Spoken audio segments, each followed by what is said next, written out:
Binigyang diin ni Pangulong Marcos ang pagtutulungan ng iba't ibang bansa para tugunan ang banta ng climate change.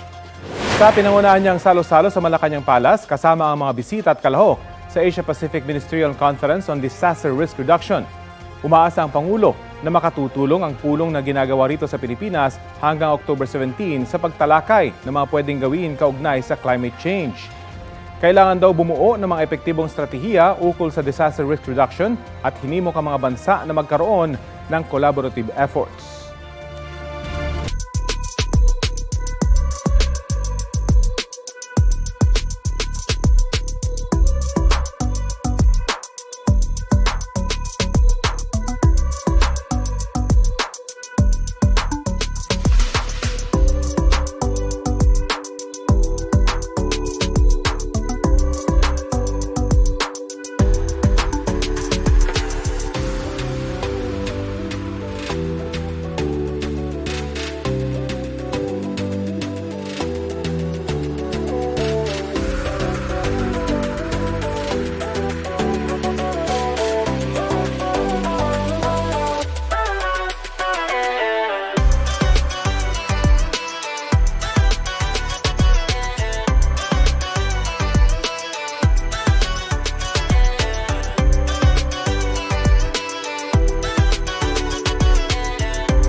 Kapuso, alamin ang maiinit na balita. Bisitahin at mag-subscribe sa GMA Integrated News sa YouTube.